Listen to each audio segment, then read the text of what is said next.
अहमद मीर साहब, केशव महातो कमलेश जी, रमेश्वर ओरांव जी, सुखदेव भगत जी, बंधु तिर्की जी, प्रदीप बालमूचू जी, रीना कुमारी जी, मुजमिल अंसारी जी, हाजी शकील अहमद जी, हमारे कैंडिडेट्स रमेश्वर ओरांव जी, शिल्पा नेहा तिर्की जी और अलायंस के हमारे वरिष्ठ नेता जो स्टेज पे हैं, अलायंस के कार्यकर्ता, कांग्रेस पार्टी, जेएमएम, बाकी पार्टी के कार्यकर्ता, भाइयों और बहनों, प्रेस के हमारे मित्रों, आप सबका यहाँ बहुत बहुत स्वागत, नमस्कार। आप जोहार। आप दूर दूर से आए हैं, आपने कष्ट उठाया, इसके लिए आपको दिल से धन्यवाद करता हूं। जो ये आपका प्रदेश बना,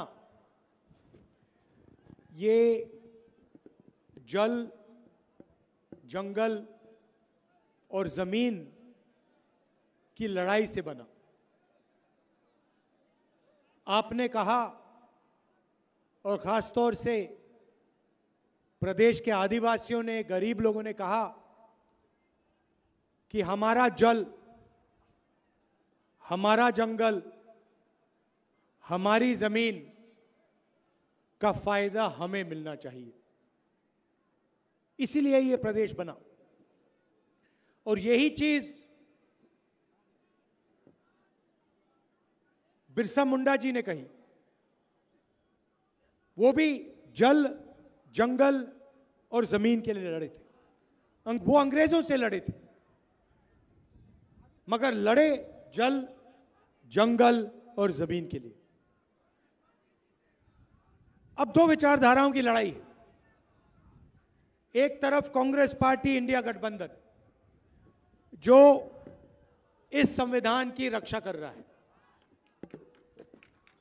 हमने कहा है कि संविधान से देश चलना चाहिए, समानता होनी चाहिए, मोहब्बत होनी चाहिए, एकता होनी चाहिए।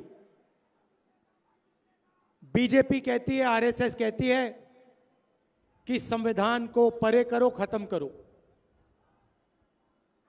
वो इसको फाड़ कर फेंकना चाहते हैं।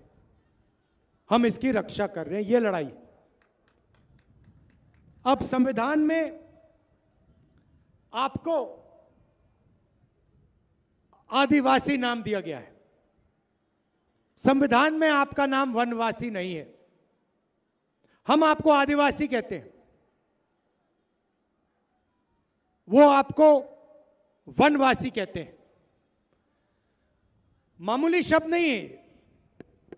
आदिवासी का मतलब वो लोग जो इस देश के पहले मालिक थे।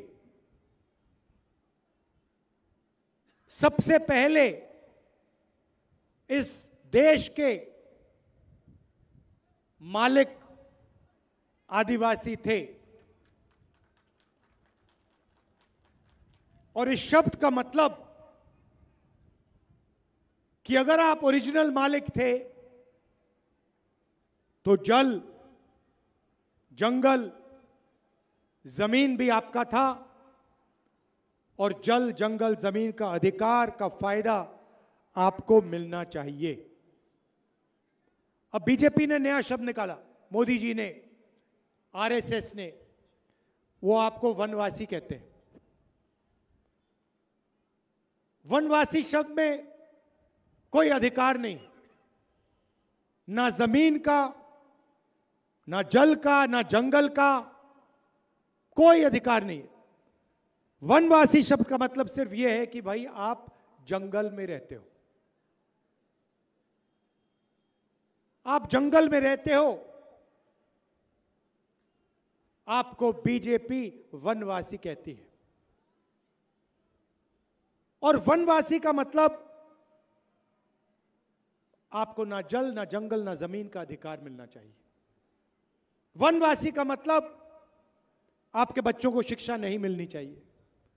वनवासी का मतलब हिंदुस्तान को चलाने में आपको भागीदारी नहीं मिलनी चाहिए। वनवासी का मतलब मीडिया में आपके लोग नहीं होंगे, ब्यूरोक्रेसी में आपके लोग नहीं होंगे, जुडिशरी में आपके लोग नहीं होंगे। आप तो वनवासी हो। यह लड़ाई चल रही है। वो आपकी जमीन, आपका जल, आपका जंगल आपसे छीन के अंबानी, अदानी जैसे अरबपतियों को देना चाहते हैं। हम आपका जल, आपका जंगल, आपकी जमीन का रक्षा करके उसका फायदा आपको देना चाहते हैं। सीधी सी बात।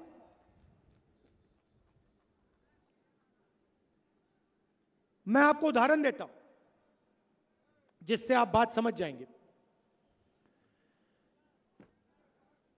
आप जीएसटी का पैसा देते हो, आप कुछ खरीदते हो, आप जीएसटी का पैसा देते हो। पेट्रोल, डीजल, शर्ट, पैंट, जब भी आप कुछ खरीदते हो, हिंदुस्तान की सरकार आपसे जीएसटी का पैसा ले लेती है। वो सब पैसा इकट्ठा होता है और हिंदुस्तान के बजट में वो बांटा जाता है। हर साल लोकसभा में, राज्यसभा में बजट पेश किया जाता है और आपका पैसा जो हिंदुस्तान के किसानों ने दिया, मजदूरों ने, आदिवासियों ने, दलितों ने, पिछड़ों ने, गरीब जनरल कास्ट के लोगों ने जो दिया, वो बांटा जाता है। बांटते कौन है? 90 आईएएस अफसर हैं। ये बजट के सारे निर्णय लेते हैं। आदिवासियों को शिक्षा में कितना पैसा जाएगा? 90 अफसर। आदिवासी इलाकों में कितने अस्पताल बनेंगे? 90 अफसर। सड़क कहां बनेगी, हाईवे कहां बनेगी? 90 अफसर। सेना को कितना पैसा मिलेगा? 90 अफसर। हॉकी के लिए, स्पोर्ट्स के लिए कितना पैसा जाएगा, आदिवासियों को कितना मिलेगा? 90 अफसर। ये सब 90 अफसर निर्णय लेते हैं। तो मैंने पता लगाया ये हैं कौन। इनके मैंने नाम निकाले, आप हैरान हो जाओगे।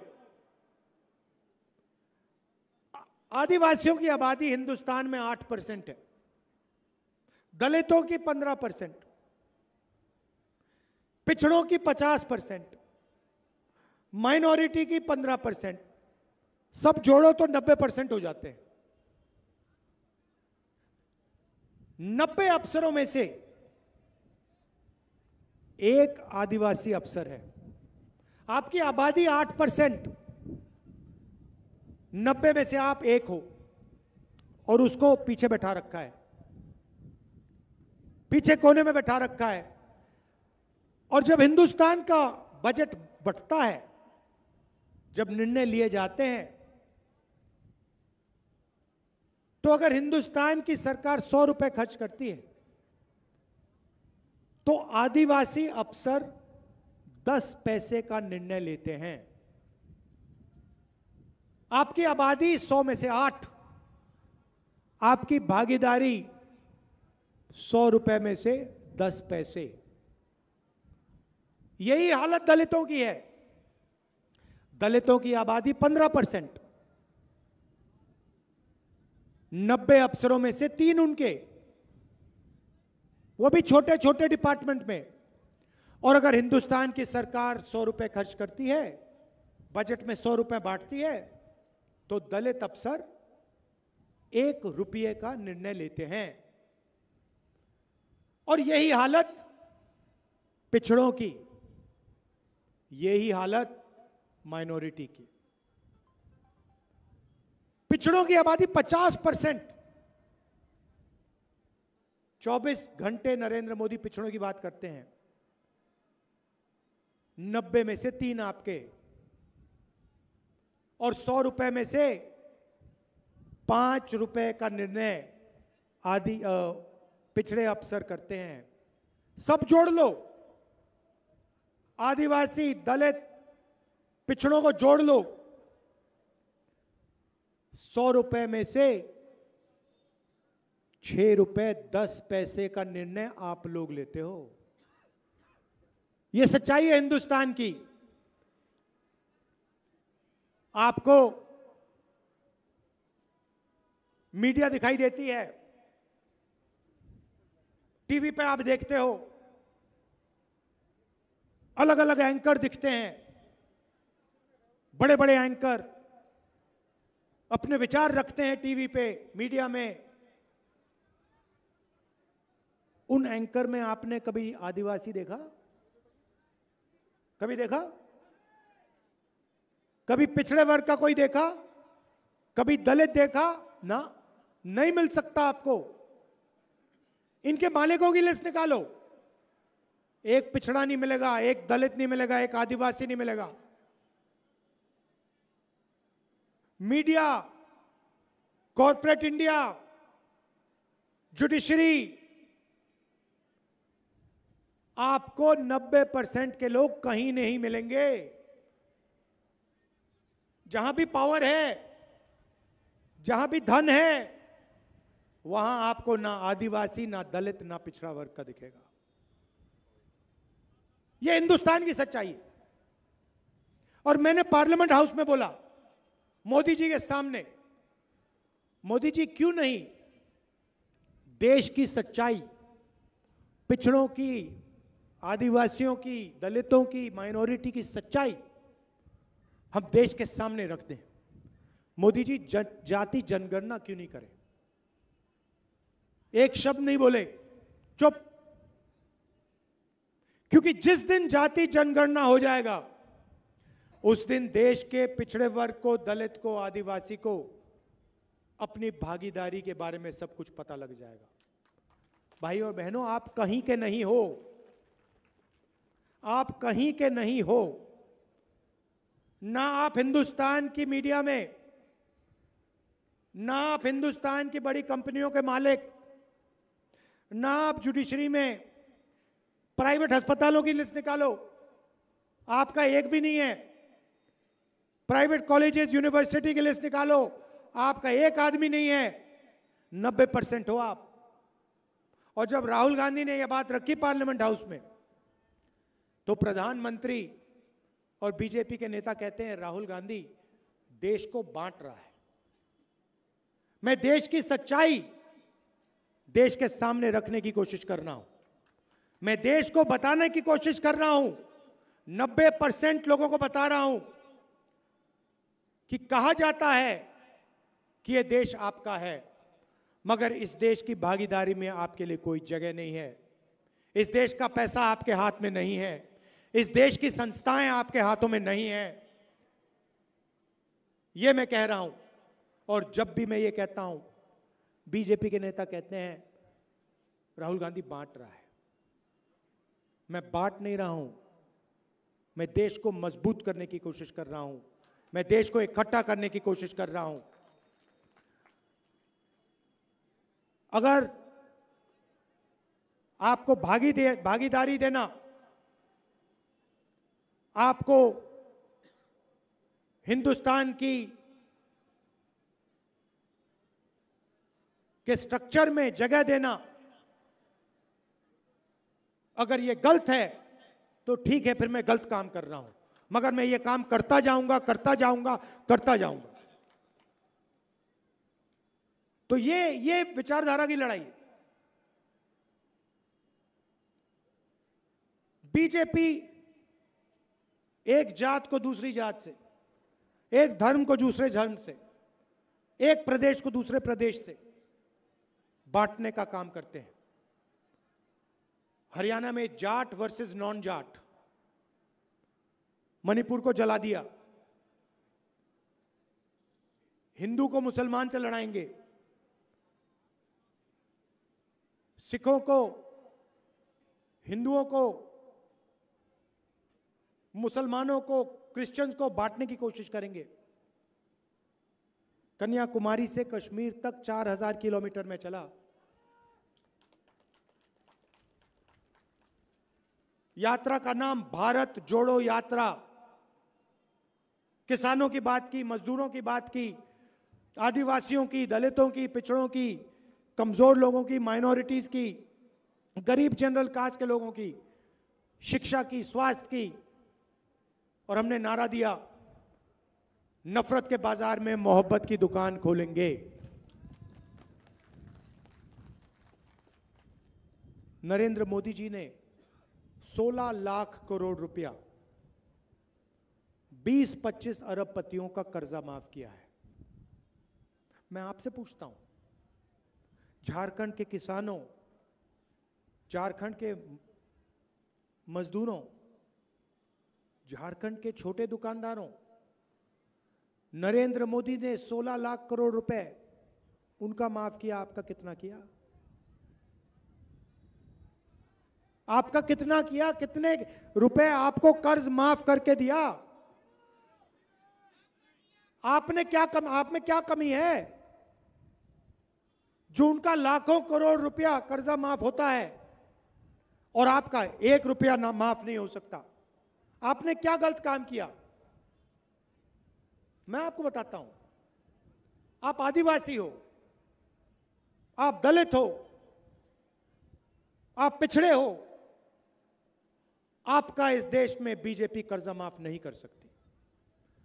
बीजेपी अगर कर्जा माफ करेगी तो अंबानी का करेगी, अदानी का करेगी, अरबपतियों का करेगी। और जब हमारी सरकारें आपको पैसा देने का काम करती हैं, जब हम कर्जा माफ करते हैं, 72,000 करोड़ रुपए किसानों का कर्जा माफ यूपीए सरकार ने किया, कर्नाटक में हमने किया, महाराष्ट्र में करने जा रहे हैं, छत्तीसगढ़ में हमने किया। जहां भी हमारी सरकार होती है हम पैसा आपको देते हैं। जब हमने किसानों का कर्जा माफ किया, बीजेपी के लोग कहते हैं देखो राहुल गांधी और कांग्रेस पार्टी किसानों की आदत बिगाड़ रही है, आदत बिगाड़ रही है। जब हम कर्जा माफ करते हैं गरीबों का तो आप कहते हो आदत बिगड़ रही है, मगर जब आप अरबपतियों का कर्जा माफ करते हो तो क्या वो आदत बिगाड़ना नहीं हुआ? हमारा सिर्फ ये कहना है, अगर उनके जेब में पैसा जाएगा तो आपके जेब में पैसा जाएगा, सीधी सी बात है। और इसीलिए हमने झारखंड में 5 वायदे किए हैं, 7 वायदे किए हैं, मगर 5 मैं आपको आज बोलने जा रहा हूं। सबसे पहले यहां पे जो महिलाएं बैठी हैं, जैसे ही हमारा चुनाव खत्म होगा, यहां पे गठबंधन की सरकार बनेगी, वैसे ही आपके बैंक अकाउंट में खटाखट खटाखट खटाखट 2,500 रुपए अंदर, 2,500 रुपए हर महीने ठकाठक ठकाठक ठकाठक अंदर। इनको जो कहना है कह लो, बैंक अकाउंट पे पैसा हम डालने वाले हैं। रिजर्वेशन की बात मैंने पार्लियामेंट में बोला, जैसे ही हमारी सरकार आएगी हम जाति जनगणना करेंगे, दूध का दूध पानी का पानी हो जाएगा। और ये जो 50% की जो दीवार बना रखी है रिजर्वेशन की, इसको हम तोड़ के परे कर देंगे। हम 50% से ज्यादा रिजर्वेशन देंगे और झारखंड में आदिवासियों को 26% से 28% रिजर्वेशन बढ़ाएंगे, दलितों को 10% से 12% बढ़ाएंगे और ओबीसी वर्ग को 14% से 27% बढ़ा के हम रिजर्वेशन देंगे। आपको जो करना है करो, हम ये करेंगे। राशन में 7 किलो हर व्यक्ति को हर महीने, गैस सिलेंडर 450 रुपए का। स्वास्थ्य में 15 लाख रुपए तक का बीमा आपको मिलेगा, हेल्थ इंश्योरेंस आपको मिलेगा। आप बीमार होगे, अस्पताल में जाओगे, सर्जरी करवानी हो सर्जरी करवाओगे, कोई और इलाज हो वो करवाओगे, और उसके बाद सरकार इलाज के लिए आपको 15 लाख रुपए तक पैसा देगी। युवाओं के लिए 500 एकड़ का इंडस्ट्रियल पार्क हर डिस्ट्रिक्ट में और हर ब्लॉक में डिग्री कॉलेज और प्रोफेशनल कॉलेज डिस्ट्रिक्ट लेवल पे। और हमारे किसानों के लिए धान के लिए एमएसपी 2,400 रुपए क्विंटल से बढ़ाकर हम 3,200 रुपए क्विंटल आपको देने जा रहे हैं। और आपका जो सरना कोड है उसको हम लागू करने जा रहे हैं। यह मैं आपसे कहना चाहता था। याद रखिए, संविधान को बचाने की लड़ाई है। वो अरबपतियों को फायदा पहुंचाना चाहते हैं, हम गरीबों की मदद करना चाहते हैं। वो आपको आदिवासी नहीं कहते हैं, वनवासी कहते हैं। हमारे लिए आप आदिवासी हो।